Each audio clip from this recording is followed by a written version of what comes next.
काफी क्वेश्चन यहाँ से पूछे जाते हैं यार, लगभग सारे पॉइंट पे बात करने की कोशिश करेंगे। तो रोटर के दो टाइप होते हैं, कौन कौन से? सैलिएंट और सिलिंड्रिकल। तो सैलिएंट को और क्या बोलते हैं? Non cylindrical. और सिलिंड्रिकल को और क्या बोलते हैं? Non salient. सैलिएंट का मतलब क्या होता है? मतलब एक तरीके से आप समझोगे डिफरेंस। डिफरेंस मतलब सैलिएंट नॉन सिलिंड्रिकल और सिलिंड्रिकल एंड नॉन सैलिएंट। पहले डायग्राम ही बना लेते। देखो यार, डायग्राम इसलिए मैं तरीके से बनाने की कोशिश कर रहा हूँ क्योंकि कई क्वेश्चंस हैं जो डायग्राम से ही हो जाएंगे, ठीक है ना। सबसे पहले तो सैलिएंट या नॉन सिलिंड्रिकल हमें साफ साफ देख के लग रहा है कि ये सिलिंड्रिकल नहीं है, ठीक है ना। क्यों? क्योंकि यहाँ पे एयर गैप कम है और यहाँ पे एयर गैप ज़्यादा है, फिर एयर गैप कम एयर गैप ज़्यादा, ठीक है। बट अगर आप यहाँ पे ध्यान दो तो यहाँ पे एयर गैप लगभग क्या है? यूनिफॉर्म है। लाइक ये गैप एयर गैप ज़्यादा थोड़ी ना, ये तो लाइक जस्ट किसके लिए? स्लॉट के लिए जगह बनाई गई है तो राउंड में ही ना, क्योंकि हमें नंबर ऑफ पोल्स तो डिफाइन करने हैं ना, यहाँ पे नंबर ऑफ पोल्स भी तो आने चाहिए। वो नंबर ऑफ पोल्स एक किसकी बात कर रहे हैं? रोटर की। रोटर पे नंबर ऑफ पोल्स कौन से होते हैं? जैसे जब आप डीसी एक्साइटेशन दोगे तो north pole south pole create होगा ना। सिंक्रोनस मशीन में फील्ड वाइंडिंग आर्मेचर वाइंडिंग, ये जो आपके सामने बनाई गई है ये कौन सी वाइंडिंग है? फील्ड वाइंडिंग या आर्मेचर वाइंडिंग? कौन सी वाइंडिंग? फील्ड वाइंडिंग, क्योंकि ये क्या है? रोटर, और रोटर पे क्या रखी जाती है? Field winding. तो इसमें जो सप्लाई आपने दिया होगा वो कौन सा सप्लाई दिया होगा? DC supply. क्या दिया होगा? डीसी। तो डीसी सप्लाई दिया होगा तो फिक्स पोलैरिटी के क्या प्रोड्यूस हुए होंगे? पोल्स। फिक्स पोलैरिटी के पोल्स। अभी जब रोटेट करेगा रोटर तो पोल्स भी क्या करेंगे? रोटेट करेंगे, ठीक है। तो ऐसी सारी सिचुएशन हो रखी है। खैर, अब देखो, अब यहां पे एक्सिस की बात करते हैं। एक्सिस की बात करें तो ए कौन सा एक्सिस है? ये दिस इज डी एक्सिस, ठीक है ना। This is D axis. और इसकी बात करें तो this is again D axis, ठीक है। This is again D axis. Where is the Q axis? तो जहां पे एयर गैप मैक्सिमम वहां पे क्या है? Q axis. इधर आ जाइए, इधर देखिए, यहां पे अगेन अगर मैं बोलूं कि ये जो एक्सिस है इस एक्सिस को आप क्या बोलोगे? D axis. या फिर इस एक्सिस को भी क्या बोलोगे आप? That is D axis.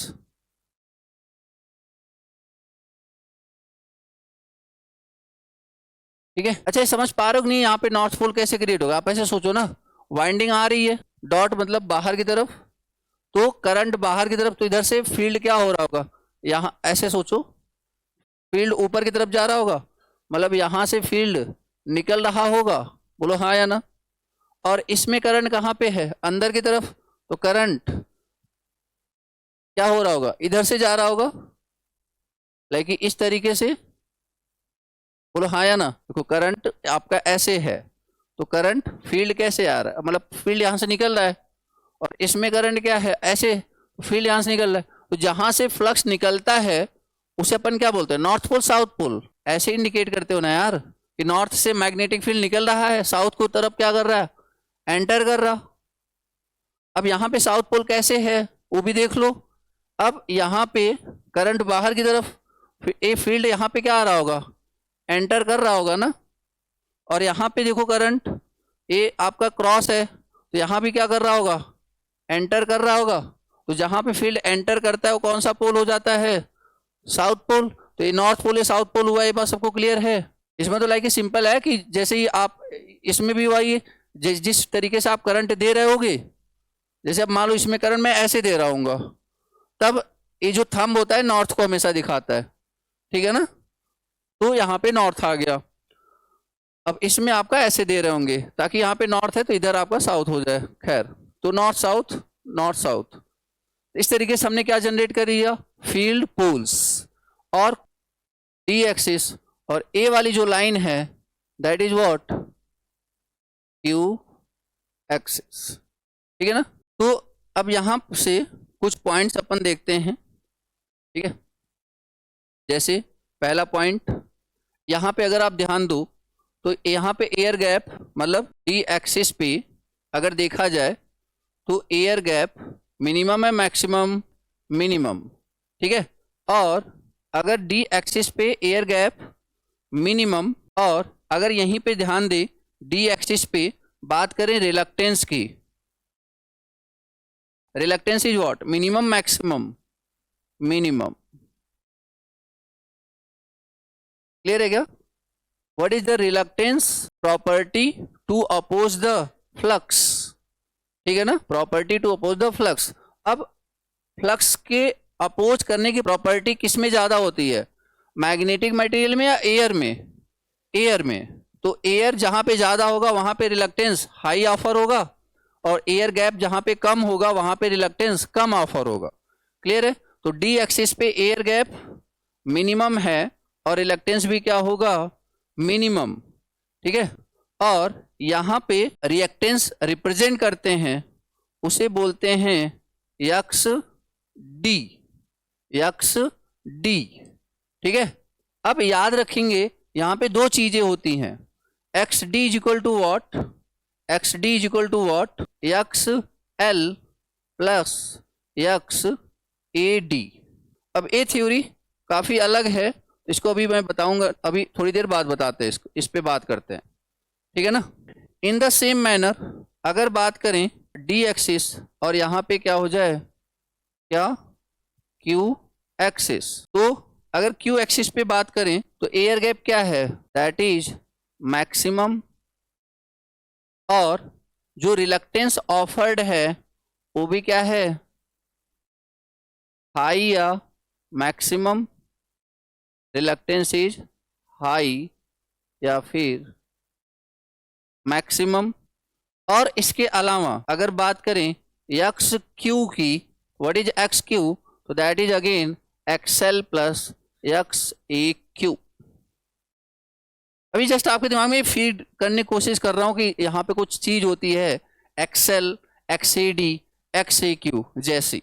अब यहां से अगर मुझे कंक्लूजन निकालना हो तो आप बताओ कि अगर मुझसे कोई पूछे कि एयर गैप इन सैलिएंट और नॉन सिलेंड्रिकल यूनिफॉर्म और non uniform, non uniform, air gap is what, non uniform.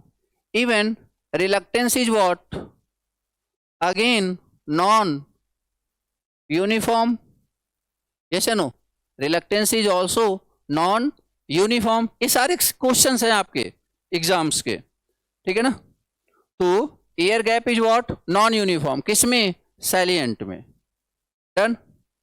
और reluctance is also non uniform, ठीक है। और यहां पे अगर बात करें नेक्स्ट पॉइंट, अगर इस पे बात करें तो याद रखना x D is always greater than x Q. इसको अभी मैं थोड़ी देर बाद एक्सप्लेन करूंगा, मैं फिर से बोल रहा हूं, अभी पॉइंट लिख लो आप, x D is greater than X Q. या फिर इसको थोड़ा और तरीके से लिखना है तो आप ऐसे लिख सकते हो, x A D is greater than X A Q, और बाकी एक्सएल और एक्सएल दोनों में क्या है, सेम है, तो इसका मतलब x D is greater than X Q. ये सारी डिस्कशन किस में चल रही है, सैलिएंट में। इधर आ जाओ, इन्हीं पॉइंट्स पे बात करते हैं। तो सबसे पहले सिंपल स्टार्ट करते हैं, air gap is what, uniform, air gap is uniform. दूसरा point, reluctance offered is again uniform, ठीक है। Air gap is uniform, reluctance offered is uniform. इसके बाद अगर बात करें तो X A D is equal to X A Q. यहां पे क्या था, X A D is greater than X A Q, but यहां पे क्या है, X A D is equal to X A Q. अब इसको दिमाग में क्वेश्चन बना के रखो बस कि what is x A D, what is x A Q, ठीक है ना। इसका बाद में डिटेल एक्सप्लेनेशन देंगे। तो एक्स ए डी और एक्स ए क्यू, मैं इसको इसलिए बोल रहा हूं ना, अगर अभी तक जैसे जितना आपने समझा है, अगर मैं आपसे पूछूं कि कहां पे रिएक्टेंस ज्यादा होगा, डी एक्सिस पे या क्यू एक्सिस पे, तो आप क्या बोलोगे, क्यू एक्सिस पे बोल दोगे, और डायरेक्टली आप क्या हो जाने वाले हो, गलत। समझ में आ रही बात? इसलिए मैं बोल रहा हूं थोड़ा सा पेशेंस रखो, डिटेल में इसका सॉल्यूशन देने वाला हूं, आंसर देने वाला हूं, ठीक है ना। अगर आप अपने हिसाब से जाओगे तो 100% गलत होने वाले हो। आप देख पा रहे हो यार, कोई नहीं, इवन मतलब कोई भी अगर ये पहली बार पढ़ेगा तो ऑब्वियस बात यही आंसर देगा। आ रही बात समझ में? तो इसमें कि लाइक कि आप, हमें क्या लगता है कि एयर गैप ज्यादा है तो रिएक्टेंस ज्यादा होगा, बट ऐसा नहीं है। वो सारी बातें क्या है, वो सारी बातें अपन डिटेल में डिस्कस करेंगे। बस अभी के लिए इतना याद रखो, जैसा आप सोचते हो वो गलत है, ठीक है ना। तो यहाँ पे जस्ट अपोजिट होने वाला है, तो लिखवाया भी है ना अभी, इसीलिए X D is greater than X Q, ये पॉइंट इंपॉर्टेंट है। तो यहाँ पे X A D is equal to X A Q, और एक्सएल तो दोनों में क्या है, सेम है। इसका मतलब क्या हुआ, बोलो जरा, X D is equal to X Q. What is X D?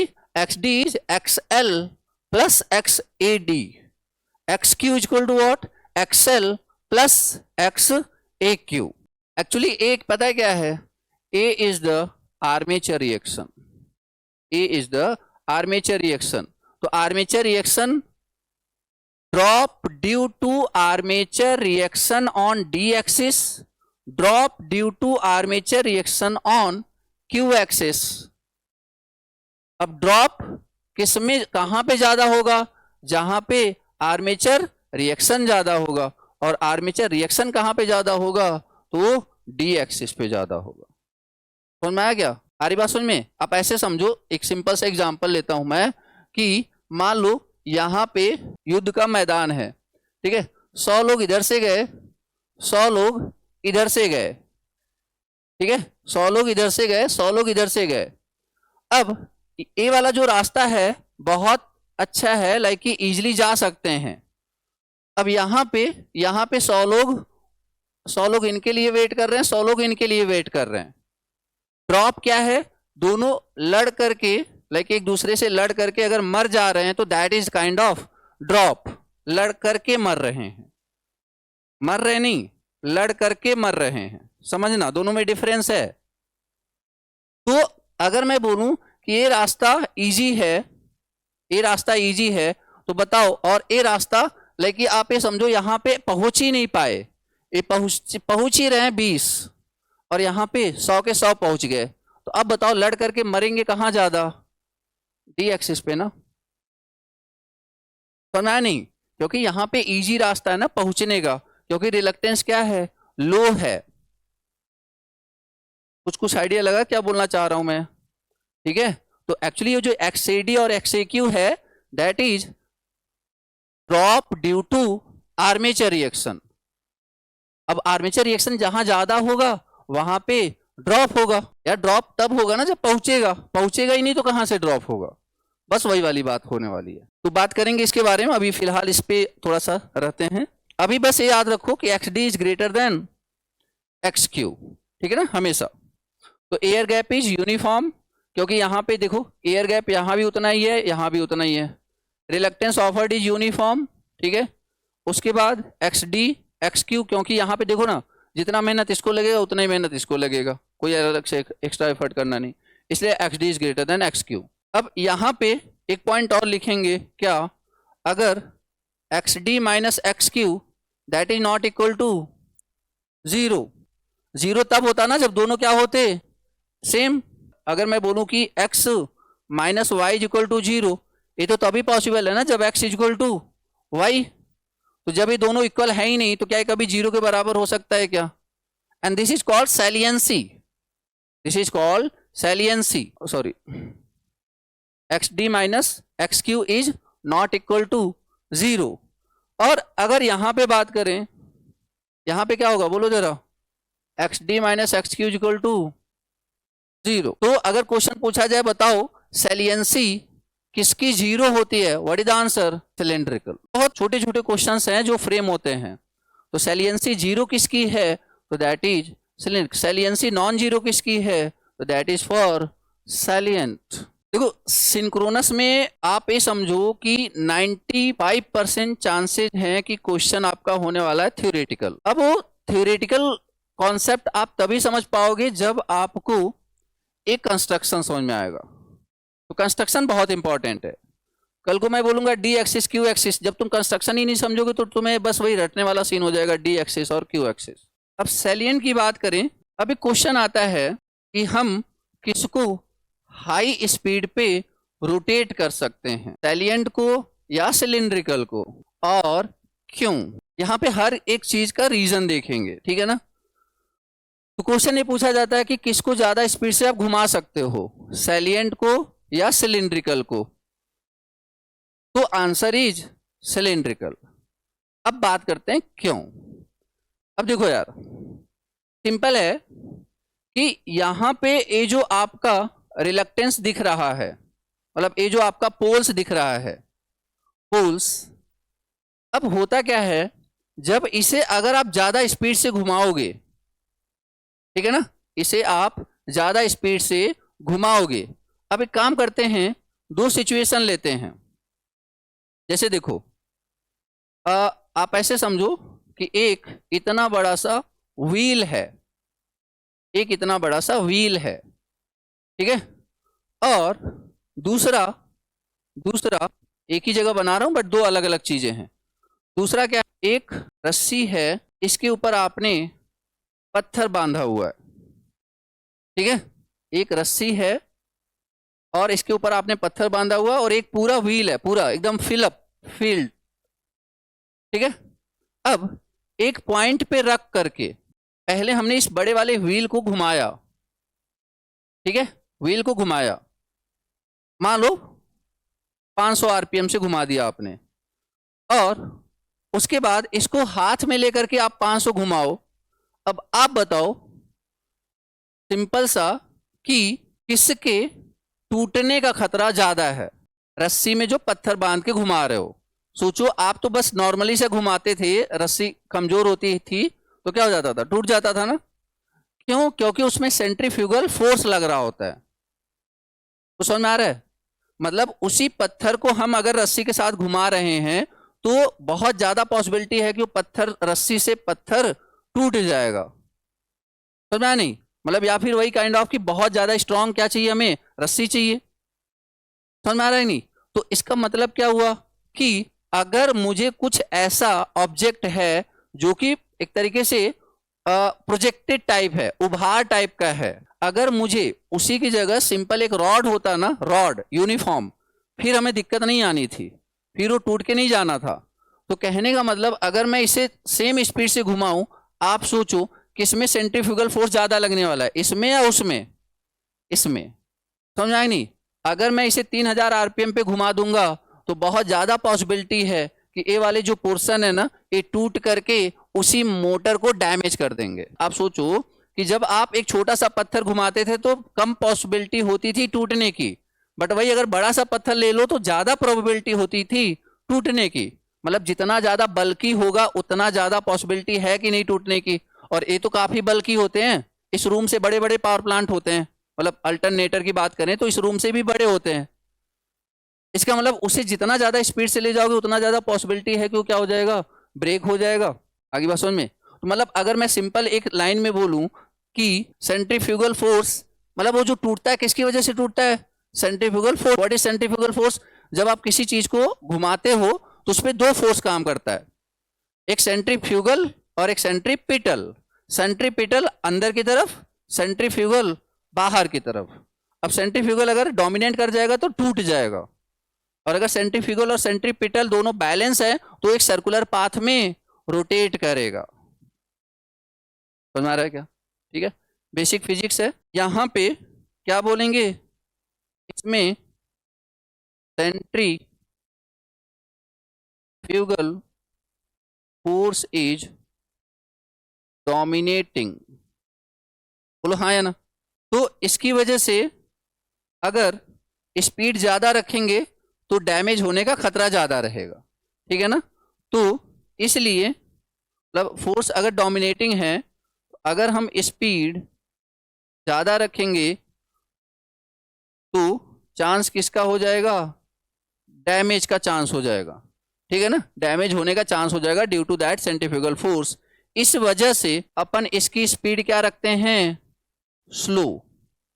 अभी सारी चीजों को इस तरीके से रिलेट कर लेंगे ना कि ये टॉपिक खत्म होगा और सारे पॉइंट्स आपको याद हो जाएंगे।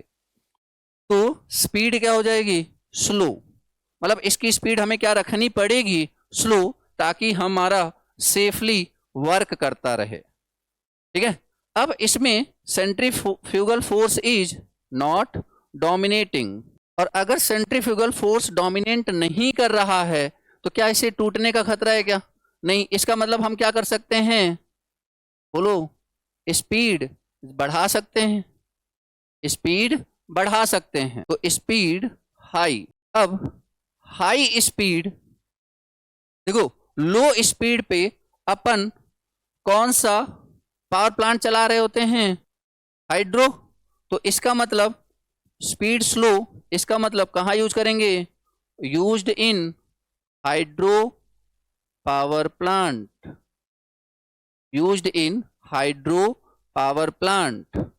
और अगर बात करें यहां पे स्पीड हाई है तो कहां कहां यूज करेंगे, used in turbo generator. Turbo generator मतलब, टर्बो मतलब high speed generator. High speed generator कौन कौन होता है, न्यूक्लियर पावर प्लांट और थर्मल पावर प्लांट। समझ में आ गया, न्यूक्लियर पावर प्लांट और थर्मल पावर प्लांट लिख लेना। तो यहां पे यूज करते हैं, इतनी बात क्लियर है हमें, ओके। इस स्पीड के ज्यादा होने का क्या सिग्निफिकेंस है, अब वो समझते हैं। सारी चीजों को एक दूसरे से रिलेट करेंगे, बहुत ध्यान से सुनना। अब हमें ये पता चल गया कि इसकी स्पीड क्या है, लो, और इसकी स्पीड क्या है, हाई। तो एक बात बताओ, फैराडेज लॉ क्या था, what is induced EMF, N D phi by D T. बोलो हाँ या ना। D phi by D T मतलब what, flux cutting, flux cutting. अब फ्लक्स कटिंग कब ज्यादा होगी, लाइक कि ऐसे फ्लक्स कटिंग ज्यादा हो रही है या फिर सेकेंड केस में फ्लक्स कटिंग ज्यादा हो रही है, क्यों, स्पीड ज्यादा है। समझ में आ गया, मतलब अगर मुझे ईएमएफ ज्यादा इंड्यूस करना है तो मुझे क्या करना पड़ेगा, स्पीड मतलब फ्लक्स कटिंग बढ़ानी पड़ेगी। और फ्लक्स कटिंग किस में ज्यादा होगा, जिसकी स्पीड ज्यादा होगी। अब क्वेश्चन ये होता है कि क्या अगर अगर मान लो स्पीड ज्यादा नहीं है तो फिर नंबर ऑफ टर्न्स बढ़ाओ, अगर स्पीड ज्यादा नहीं है तो नंबर ऑफ टर्न्स बढ़ाओ। नहीं तो अगर ऐसा होता कि स्पीड ज्यादा ना होने की वजह से ईएमएफ कम होता तो क्या हम हाइड्रो पावर प्लांट से बहुत ज्यादा वोल्टेज का ईएमएफ जनरेट करा सकते थे क्या, क्योंकि उसकी स्पीड क्या होती है, कम। इसका मतलब उसमें हम नंबर ऑफ कंडक्टर्स क्या कर रहे हैं, ज्यादा दे रहे हैं। क्लियर है क्या। तो देखो यार, तो स्पीड लो, स्पीड हाई, तो जो ईएमएफ होता है या फिर ईएमएफ पे ही डिपेंड करता है पावर। तो ईएमएफ किस पे डिपेंड करता है, तो नंबर ऑफ, बोलो, number of conductors and speed. क्या सिंपल शब्दों में बोल सकता हूं मैं, स्पीड ज्यादा होगी तो फ्लक्स कटिंग ज्यादा होगी, फ्लक्स कटिंग ज्यादा होगा तो ईएमएफ ज्यादा होगा, या फिर नंबर ऑफ कंडक्टर्स ज्यादा होगा तो ईएमएफ ज्यादा होगा। तो अब यहां पे स्पीड क्या है, लो है, तो हमें ये चीज बहुत ज्यादा तो नहीं कर सकता। इसका मतलब क्या हुआ, इसका मतलब क्या हुआ कि हमें क्या करना पड़ेगा, नंबर ऑफ कंडक्टर्स क्या करने पड़ेंगे, इंक्रीज करने पड़ेंगे। यस या नो, नंबर ऑफ कंडक्टर्स क्या करने पड़ेंगे, इंक्रीज करने पड़ेंगे। और अगर नंबर ऑफ कंडक्टर्स इंक्रीज करने हैं, बहुत ध्यान से समझो, अब आप बताओ नंबर ऑफ कंडक्टर्स अगर आप इंक्रीज करना चाहते हो तो स्लॉट्स बढ़ाना पड़ेगा, स्टेटर के स्लॉट्स बढ़ाना पड़ेगा, और अगर स्टेटर के स्लॉट्स बढ़ाना है तो उस रोटेटिंग मशीन का डायमीटर बढ़ाना पड़ेगा। बोलो हाँ या ना, सारी बात समझ में। अगर आप उसका नंबर ऑफ कंडक्टर इंक्रीज करना चाहते हो, क्यों? क्योंकि ईएमएफ इंड्यूस कराना है। क्यों? क्योंकि स्पीड कम हो रखी है इसकी, तो हमें क्या करना पड़ेगा, नंबर ऑफ कंडक्टर इंक्रीज करने के लिए बेसिकली हमें उसके नंबर ऑफ स्लॉट्स बढ़ाने पड़ेंगे, और नंबर ऑफ स्लॉट्स बढ़ाने के लिए हमें उस मोटर का डायमीटर क्या करना पड़ेगा, इंक्रीज करना पड़ेगा। समझ में आ रहा है क्या? आप सोचो ना कि एक मोटर ए है, एक मोटर ए है, तो अगर मैं यहाँ पे दूंगा भी तो मैक्सिमम 3 3 6 दे सकता हूँ, बट अगर मुझे ज़्यादा देना है तो ऑब्वियस सी बात है मुझे क्या करना पड़ेगा, नंबर ऑफ मतलब डायमीटर क्या करना पड़ेगा, बढ़ाना पड़ेगा। समझ में आ गया? तो नंबर ऑफ कंडक्टर इंक्रीज करने तो नंबर ऑफ स्लॉट्स इंक्रीज करना पड़ेगा, नंबर ऑफ स्लॉट्स इंक्रीज करने तो डायमीटर क्या करना पड़ेगा, डायमीटर क्या करना पड़ेगा, इंक्रीज करना पड़ेगा। समझ में आ गया? अब एक फैक्टर होता है कि किसी टरबाइन से या किसी मतलब किसी प्लांट से जब आप इलेक्ट्रिसिटी जनरेट करते हो तो रोटर के 2 पैरामीटर होते हैं, रोटर के 2 पैरामीटर होते हैं। क्या? एक होता है डायमीटर और एक होता है एक्सियल लेंथ, एक होता है डायमीटर और एक होता है एक्सियल लेंथ। तो जो पावर का फॉर्मूला होता है, तो power is directly proportional to D square L. Practically ये देखा गया कि पावर जो जनरेटेड पावर होगा वो क्या होगा, डायमीटर का whole square into axial length. मतलब क्या हुआ कि अगर मैं डायमीटर बढ़ा रहा हूं तो एक्सियल लेंथ क्या करना पड़ेगा, कम रखना पड़ेगा, और अगर मैं एक्सियल लेंथ बढ़ा रहा हूं तो डायमीटर क्या करूंगा, कम करूंगा। तो what is the final conclusion कि जो सैलिएंट या नॉन सैलिएंट टरबाइन है, रोटर है, उसकी स्पीड लो होने की वजह से हमें अगर same amount of EMF generate करना है तो नंबर ऑफ कंडक्टर्स बढ़ाने पड़ेंगे, उसके लिए नंबर ऑफ स्लॉट्स बढ़ाने पड़ेंगे, नंबर ऑफ स्लॉट्स बढ़ाने के लिए डायमीटर बढ़ाना पड़ेगा, और डायमीटर अगर बढ़ाया तो मुझे एक्सियल लेंथ क्या करना पड़ेगा, कम करना पड़ेगा। तो मतलब हाइड्रो पावर प्लांट का जो क्या होता है, डायमीटर होता है वो ज्यादा होता है और एक्सियल लेंथ क्या होता है, कम होता है। इतनी बात समझ में आएगी? तो डायमीटर बढ़ाएंगे तो अपन एक्सियल लेंथ कम कर सकते हैं। अब स्पीड हाई है, स्पीड हाई है तो क्या मुझे बहुत ज्यादा नंबर ऑफ कंडक्टर्स रखने की जरूरत है क्या? नहीं। अगर नंबर ऑफ कंडक्टर्स ज्यादा रखने की जरूरत नहीं है तो नंबर ऑफ स्लॉट्स भी कम रखना पड़ेगा। मतलब जो डायमीटर है वो क्या हो जाएगा, रिड्यूस हो जाएगा। तो डायमीटर अगर रिड्यूस हुआ तो यहां से देखो क्या बढ़ जाएगा, उसका एक्सियल लेंथ, जो एक्सियल लेंथ है वो क्या हो जाएगा, इंक्रीज हो जाएगा। ठीक है? तो अगर स्पीड हाई होने की वजह से नंबर ऑफ कंडक्टर्स, देखो no doubt number of conductors अगर रखोगे तो और ज्यादा अमाउंट में क्रिएट होगा, बट जब स्पीड ज्यादा है तो मैं उसमें नंबर ऑफ कंडक्टर्स क्यों रखूं। मतलब ये जो चीजें अपन कंपेयर कर रहे हैं, आप ये समझो कि for the same amount of voltage generation 11 kV यहां भी करना है, 11 kV वहां भी करना है।